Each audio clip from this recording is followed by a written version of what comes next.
Here at the intermission of McDonald Auto Group Screaming Eagles Hockey, joined now by the voice of the Kelowna Rockets, Regan Bartel, one of the premier teams in the WHL. Had quite the season last year. Regan, tell us about it. It was a wild ride in Kelowna.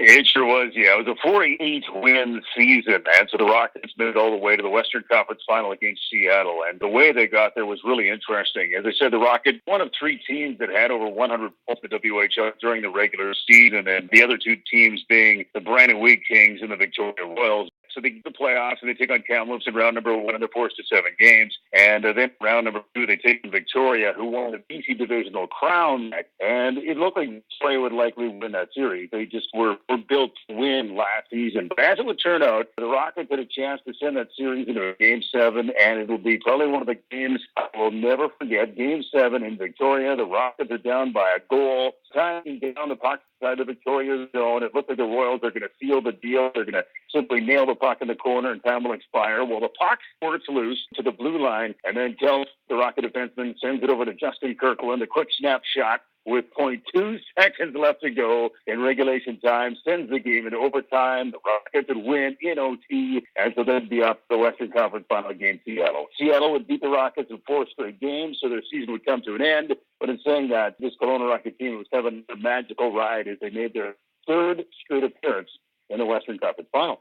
And a lot of that coming on the back of some star players who were highly touted into the NHL. You look at Nick Merkley and Lucas Johansen, first-round draft picks. What is their status? Do you think we see them in the WHL this year, or are they going to make the jump up? They're both 19-year-olds, so I got a great feeling that they're going to both be back. Nick Merkley suffered a knee injury. He tore his ACL in February, and so he only played in 40-odd games of the Rockets last year. He was the Rockets' leading goal scorer 2 years ago, so the Rockets lost a key piece of their offensive puzzle. He underwent surgery, as I said, after suffering that mishap in February. And so he'll return. It's been successful in terms of him rehabbing after getting the surgery done. So right now he's down at Phoenix. He's, as you said, a first-round pick of the Arizona Coyotes. And so he'll likely get some exhibition time in the NHL, but he'll return to Major Junior Hockey for what will be his final season. And that's a big, big piece of the Rockets puzzle this year.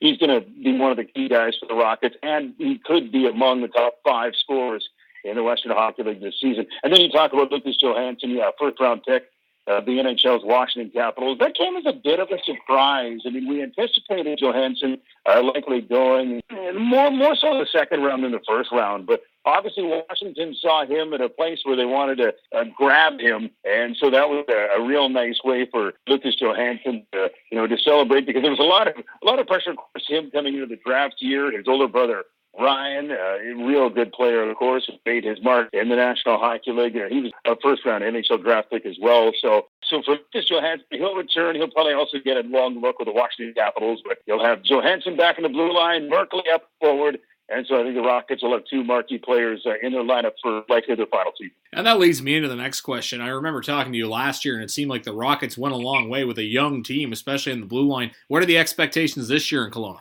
Yeah, it was crazy because the Rockets didn't have a 19 or 20-year-old defenseman. And really, in major junior hockey, for teams to have success and to make a long playoff run, you usually have a couple of 19 or 20-year-olds that anchor your decor. But as I said, the Rockets didn't have any of that last year. So this year, they got 4 19-year-old defensemen, Lucas Johansen, and Gordy Ballhorn's also back there. He's a second-year defenseman who I think is really coming around, and he's attending the training camp of the Dallas Stars. So they're going to be much better back on the blue line, and they're not to rely as much, I would anticipate, on their goaltending. I thought last year, especially in the first half of the season, as that young decor was getting acclimatized to the WHL, that the goaltenders were facing a lot of shots, a lot of quality shots. And had it not been for the stellar play of Jackson Whistle, who was a Rocket 20-year-old goaltender last year, and not been for his spectacular play, let's say, in the first half of the season, maybe the Rockets at the end of the year would not have been in a position to potentially win.